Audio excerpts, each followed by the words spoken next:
కేసీఆర్కు నోటీసులు, కేసీఆర్ను విచారణ చేయడం అనేది ఏదైతే ఉందో ఇది కేవలం ఈ ప్రభుత్వం యొక్క దివాళాకోరుతనానికి, రేవంత్ రెడ్డి రాక్షసానందానికి సూచన తప్ప ఇంకొకటి కాదు. వాస్తవానికి అక్కడ కేసే లేదు. ఎక్కడైనా తెలుసు మనకు ప్రపంచంలో ఒక కేసు నమోదు కావాలి, ఒక క్రిమినల్ కేసు నమోదు కావాలి అని అంటే మొట్టమొదటగా విక్టిమ్ ఉండాలి, నష్టపోయిన వాళ్ళు ఉండాలి, దెబ్బతిన్న వాళ్ళు ఉండాలి, వాళ్ళ నుంచి కాంప్లైంట్ ఉండాలి. దాంట్లో ఆ నేరం చేసిన వాళ్ళు ఎవరో తెలిసినా తెలియకపోయినా అన్నోన్ అఫెండర్ అయినా ఎవరో ఉండాలి. ఆ తర్వాత దానికి సాక్షులు ఉండాలి. ఎక్కడనేది ప్రపంచవ్యాప్తంగా ఉండేది. కానీ ఇక్కడ ఈ కేసుకు మొదలు కాంప్లైంట్ లేడు. గీన గత ప్రభుత్వం చేసిన పలానా చర్య వల్ల మాకు నష్టం జరిగింది, మా ప్రైవసీ భంగం కలిగింది, లేదా మా వ్యాపారం నష్టం జరిగింది, మా ఆస్తికి నష్టం జరిగింది, నా ఫోన్ సంభాషణను రహస్యంగా విని పలానా దాన్ని వాడుకున్నారు, నాకు నష్టం చేసి వాళ్ళు వాడుకున్నారు, వాళ్ళ స్వార్థానికి ఉపయోగించుకున్నారు అనేది ఇక్కడ కాంప్లైంట్ ఉండాలి. ఎక్కడ కూడా ఎటువంటి కాంప్లైంట్ లేదు. ఒక పనికి మాలిన చెత్త రాజకీయ ఆరోపణలు చేసి ఇద్దరు దొంగలు కలిసి ఈ రాష్ట్ర కాంగ్రెస్ నడిపిస్తున్న వాళ్ళు, ఈ రాష్ట్ర బీజేపీని నడిపిస్తున్న వాళ్ళు, ఇద్దరు దొంగలు ఒకటై కేసీఆర్ని రాజకీయంగా ఎదుర్కోలేక, బీఆర్ఎస్ ఎదుగుదలను చూసి ఓర్వలేక ఇటువంటి దుర్మార్గమైన చర్య కోరుకుంటున్నారు. ప్రతి ఎన్నికలు వచ్చిన సందర్భంలో, ప్రతి ముఖ్యమైన సందర్భం రాగానే ఇటువంటి ఒక పనికిమాలిన చర్చను ముందుకు తీసుకొచ్చి ప్రజల దృష్టిని మరల్చే ప్రయత్నం చేస్తున్నారు. గత 5-6 నెలలుగా ఈ ప్రభుత్వం యొక్క ప్రతిష్ట పూర్తిగా దిగజారిపోయింది. మంత్రులు ఒకరి మీద ఒకరు ఆరోపణలు, నేరుగా ముఖ్యమంత్రి మీద ఆరోపణలు, ముఖ్యమంత్రి ఆఫీస్ పైన ఆరోపణలు, మంత్రుల కుటుంబ సభ్యులు, మంత్రులు స్వయంగా ఆరోపణలు చేసి, ఒక మంత్రి అయితే ఫలానా మంత్రులు కమిషన్ తీసుకుంటారు, నేను కమిషన్ తీసుకోకుండా పని చేసిన అని చెప్పింది. ఒక మంత్రి కూతురు మొత్తం సీఎం ఆఫీసులో గన్ పెట్టి భయపెట్టి ఇచ్చేసేసి డబ్బులు వసూలు చేసిండ్రు, మాకు ద్రోహం చేసిండ్రు.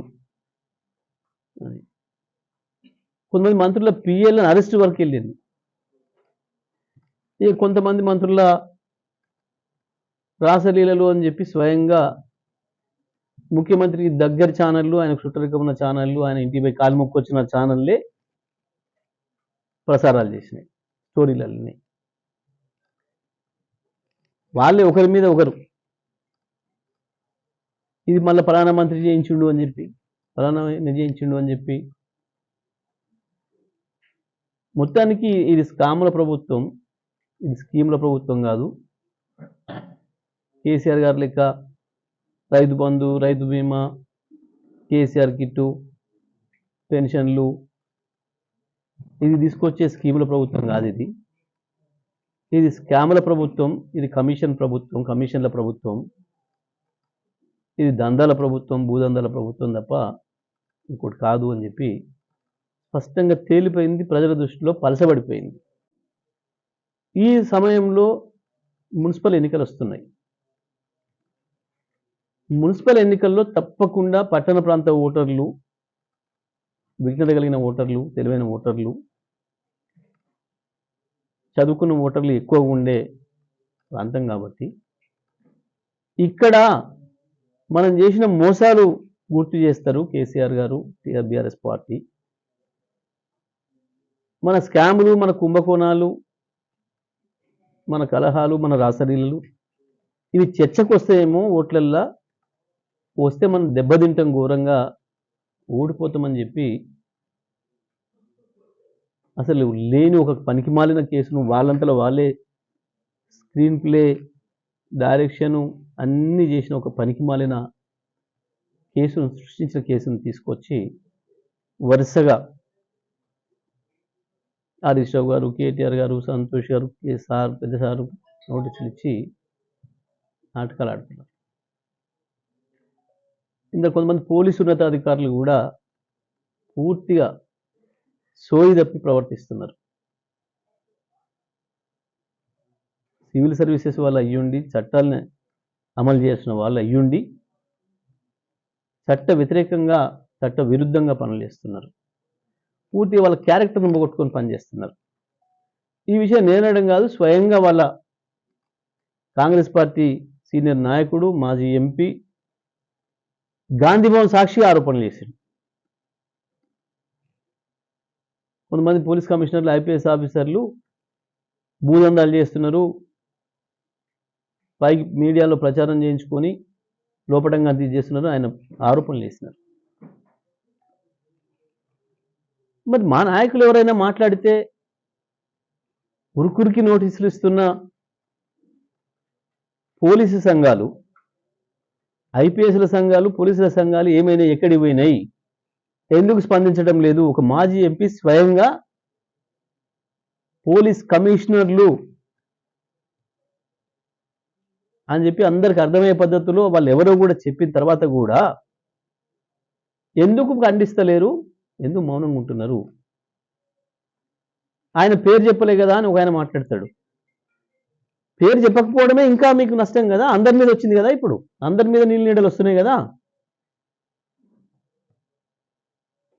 మీరు డిమాండ్ చేయాలి కదా. మీరు ఇట్లా అందరిలో గొంగట్లో ఏదో అన్నం పోసినట్టు మాట్లాడొద్దు. ఎవరైనా స్పెసిఫిక్గా ఉంటే మీరు చెప్పండి, ఆధారాలు ఉంటే ఇవ్వండి అని నోటీస్ ఇవ్వాలి కదా ఆయనకి. ఎందుకు ఇస్తలేదు? ఐపీఎస్ అధికారుల సంఘం ఏం చేస్తుంది? పోలీస్ అధికారుల సంఘం ఏం చేస్తుంది? ప్రతిపక్షంగా మా నాయకులు ఎవరైనా మాట్లాడితే ఒంటికాల మీద లేచి ఉరికొస్తున్నారు, నోటీసులు ఇస్తున్నారు. ఏమైంది మీ చీమునెత్తురు? మీరు కూడా కాంగ్రెస్ పార్టీలో కలిసిపోయినరా? ఇదా మీరు చేసే పని?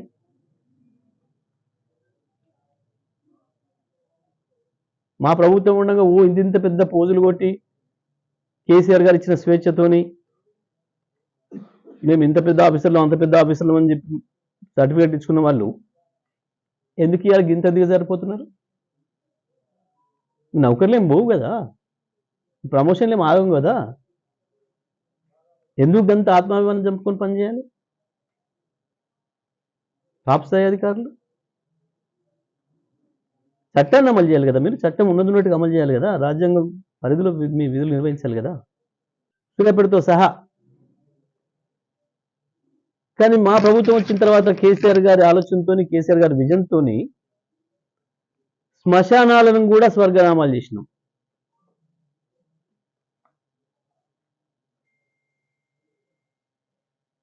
వాటి పేర్లే పెట్టుకున్నారు ప్రతి చోట. మహాప్రస్థానం, బ్రహ్మాండమైన నందనవనాలు చేసినాం. ప్రజలు శ్మశానాల కాడికి పోయి ఫోటోలు దిగుడు, ప్రీ వెడ్డింగ్ షూటింగ్లు చేసుకునే కాడికి వచ్చింది కేసీఆర్ హయాంలో. ఇవాళ మళ్ళీ అదే పందులు, అదే దోహలు, అదే రౌడీలు, పట్టణాలలో వసూళ్ళు, ఇళ్ల పర్మిషన్లకు వసూళ్ళు, డీవియేషన్లు ఉన్నాయని చెప్పి భయపెట్టించి వసూళ్ళు. ప్రతి టౌన్, ఒక సూర్యాపేట కాదు, ప్రతి టౌన్లో మళ్ళీ గూండాయిజాలు, దుర్మార్గాలు, ప్రజలకు రక్షణ లేని పరిస్థితి తీసుకొచ్చిండ్రు. మళ్ళీ మురికి కూపాలు చేశారు పట్టణాలన్నింటినీ. ఈ విషయాలు నిన్న మాట్లాడుకున్నాం. తప్పకుండా ప్రజలు మనమైపే ఉన్నారు. మున్సిపాలిటీలలో ప్రజలు మనం ఆశీర్వదిస్తారు. స్పష్టంగా తేడా చూసినారు. అంతకుముందు ఏముందో చూసిండ్రు, వాళ్ళ అనుభవం ఉంది. గత 10 ఏళ్ళ అభివృద్ధిని చూసిరు వాళ్ళ కళ్ళారా. వాళ్ళందరి చేతుల్లోనే ప్రజల్ని భాగస్వాములను చేసే అభివృద్ధి చేసినాం. పట్టణ ప్రగతి కార్యక్రమం పెట్టి పట్టణంలో కావాల్సిన అన్ని మౌలిక వసతులు యూరోప్ దేశాల్లో, పశ్చిమ దేశాలలో ఏమున్నాయో, వెస్ట్రన్ కంట్రీస్లో ఏమున్నాయో అన్ని యాజ్ ఇట్ ఈజ్గా కేటీఆర్ గారు మున్సిపల్ శాఖ మంత్రి అయిన తర్వాత హైదరాబాదే కాదు మొత్తం పట్టణాలని కూడా ప్రజలకు కావాల్సిన బేసిక్ ఇమ్యూనిటీస్, మొట్టమొదటిగా మంచినీళ్ళు, ఆ తర్వాత మురికాలువల నిర్వహణ, వీధి దీపాల నిర్వహణ, పందుల బెడద దోమల బెడద నివారణ, రోడ్లు, మున్సిపల్ అంతర్గత రోడ్లు, ఆ తర్వాత పార్కులు, ఆ తర్వాత శ్మశానాలు, ఆ పట్టణాలకు అందుబాటులో ఉన్న చెరువులను మినీ ట్యాంక్ బండ్లు, ఇన్ని రకాలుగా చేసి ఓపెన్ జిమ్లు. అంటే ఒక పట్టణానికి పౌరులకు ఎటువంటి మౌలిక సదుపాయాలు కావాలి, ఒక మంచి సివిలైజ్డ్ సొసైటీ అంటే ఎట్లా ఉండాలి, ఆ పద్ధతిలో మనం చేసిన అభివృద్ధిని ప్రజలు గుర్తు చేసుకుంటున్నారు, తప్పకుండా ప్రజల మద్దతు మనకు ఉంటుంది అని చర్చ చేసుకున్నాం. అంతేకాదు ఇవాళ ఎందుకు ఈ ప్రభుత్వం వచ్చిన తర్వాత చివరికి నిన్న కేసీఆర్ గారికి నోటీస్ ఇచ్చిన సందర్భంలో కూడా చట్టంలో స్పష్టంగా ఉంది, 65 ఏళ్ళు దాటిన వ్యక్తి ఎవిడెన్స్ ఇవ్వాలి అంటే, విట్నెస్ సాక్ష్యం చెప్పాలి అని అంటే వాళ్ళు కోరితే అక్కడికే పోయి తీసుకోవాలి అని చట్టం స్పష్టంగా ఉంది. కేసీఆర్ గారిది ఎర్రబెల్లి నివాసం అని అందరికీ తెలుసు. ఆయన నియోజకవర్గంలో ఆయన అక్కడ ఇల్లు కట్టుకుంటుండు 15 ఏళ్ల నుంచి అని చెప్పి అందరికీ తెలుసు. ఇవాళ అసెంబ్లీ నుంచి వచ్చే మొత్తం కరస్పాండెన్స్ కూడా అక్కడికే వస్తుంది ఎర్రబెల్లి. పార్లమెంట్ నుంచి వచ్చే కరస్పాండెన్స్ కూడా అక్కడికే వస్తుంది. ప్రతి కరస్పాండెన్స్, ప్రతి ఉత్తరం కూడా ఎర్రబెల్లికే వస్తుంది కేసీఆర్ గారు.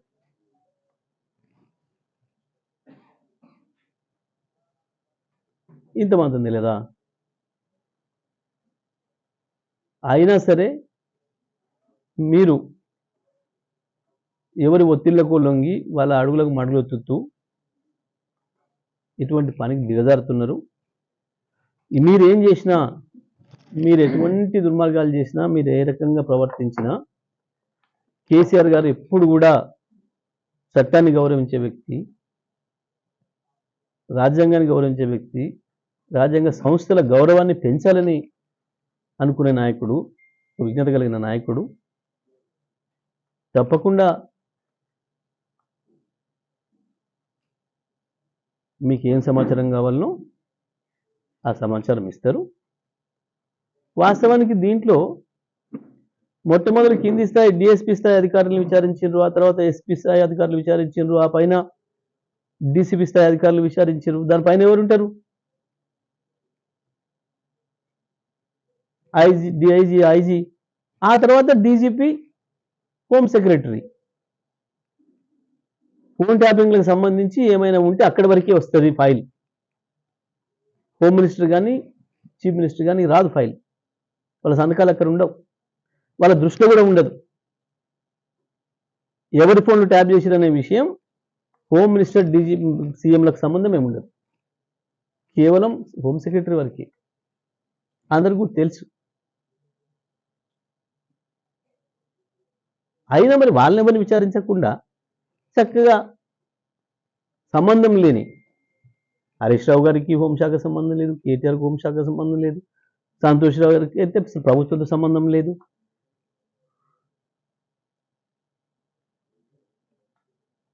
అయినా వాళ్ళని దాటుకుంటూ వచ్చి ఇక్కడ నోటీసులు ఇచ్చుడు, ఇది కేవలం మున్సిపల్ ఎన్నికల సందర్భంలో మా అటెన్షన్ డైవర్ట్ చేయడానికి, ప్రజల అటెన్షన్ డైవర్ట్ చేయడానికి, మా పని మేము సజావుగా చేసుకోకుండా ఆటంకం చేయడానికి చేస్తున్న దుర్మార్గమైన చర్య తప్పేది ఇంకోటి కాదు. వాస్తవానికి మేము నిన్న ఉదయం నుంచి సాయంత్రం ఒక సార్తోనే ఉన్నాం. మేము ఒక సెకండ్ కూడా ఈ కేసు గురించి చర్చ చేయలే.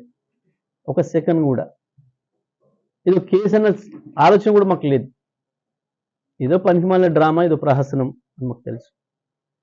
నిన్న పొద్దున్నాక సార్ మాట్లాడింది, ముందు మన ఏ ఫామ్లని చేరుకున్నాయా లేవా, టైం లోపల సబ్మిట్ చేస్తున్నారా లేదా, బీ ఫామ్లు అందరికి చేరినాయా లేవా అన్ని మున్సిపాలిటీలోకి, అది చర్చ చేసినాం. ఆ తర్వాత మున్సిపాలిటీల పరిస్థితి ఏంది, మనం రాకముందు ఏముండే మున్సిపాలిటీలు, మనం వచ్చిన తర్వాత ఎట్లా తయారైనాయి, మళ్ళీ ఈ 2 ఏళ్లలో ఏ రకంగా నాశనమైనాయి. వాస్తవానికి మేము టీఆర్ఎస్ ప్రభుత్వం రాకముందు మున్సిపాలిటీ అంటే మున్సిపాలిటీ చెత్త డంపింగ్ యార్డ్ ఏదైతే ఉంటుందో పట్టణాలన్నీ డంపింగ్ యార్డ్లాగా ఉండేవి. ఎక్కడ చూసినా రోడ్ల మీద పందులు, సాయంత్రం అయితే దోమలు. సాయంత్రమే కాదు, సూర్యాపేట పట్టణం లాంటి, హైదరాబాద్ పట్టణం లాంటి పొద్దున్నక కూడా దోమలతో చచ్చిపోయారు ప్రజలు అనేక రోగాల బారిన పడి. అవతల కాళేశ్వరం వైపు నుంచి వెళ్ళి వచ్చే నీళ్ళైనా కనీసం పంటలు చివరికి అందిస్తారా లేరా? కృష్ణా గోదావరి మీద మనం పోతున్న హక్కుల సంగతి ప్రభుత్వం సరిగా స్పందించలేకపోతున్నది. తెలంగాణ హక్కుల భంగం కలుగుతుంది, నాశనం అవుతుంది, మళ్ళీ దెబ్బ తగులుతుంది. ఈ విషయాలు మాట్లాడండి కేసీఆర్ గారు నిన్న ఉదయం సాయంత్రం వరకు. పోలీస్ అధికారులు కనీస సోయి లేకుండా రాత్రి 9 తర్వాత నోట్స్ పంపారు. ఇది మరి పోలీసు డీజీపీ గారు కావచ్చు, సిపి గారు కావచ్చు, సిట్ అధికారులు కావచ్చు, ఇది ప్రజలు గమనిస్తున్నారు. మీరు ఎవరి ఒత్తిళ్లకు లొంగి ఇటువంటి చిల్లర పనులు చేస్తున్నారు? ఒక మాజీ ముఖ్యమంత్రి, 70 సంవత్సరాల వయసున్న నాయకుడు, తెలంగాణ తెచ్చిన నాయకుడు నోటీస్ ఎప్పుడు ఇవ్వాలనో తెలియదా? సోయి లేదా? ఎందుకు ఇంత అధ్వానంగా ప్రవర్తిస్తున్నారు? నిన్న పొద్దున్నాక మేము కూర్చున్నాం, అసలు ఈ విషయం కూడా ఆలోచన కూడా లేదు. ఒక సెకండ్ దీని చర్చ కూడా రాలేదు మాకు.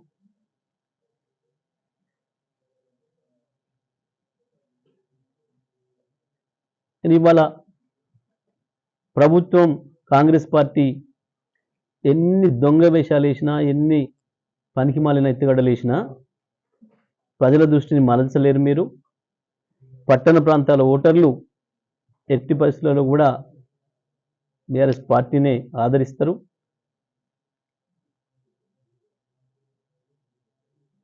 ఇవాళ మీరు చేసే దుర్మార్గం, సీనియర్ పోలీస్ అధికారులు కూడా ప్రభుత్వ పెద్దలకు అడుగులు ఒత్తి ఏవో ఒత్తిళ్లకు లొంగిపోయి ఈ రకమైన చట్ట వ్యతిరేక చర్యలకు పూనుకోవడాన్ని మేము ఖండిస్తూ ఉన్నాం.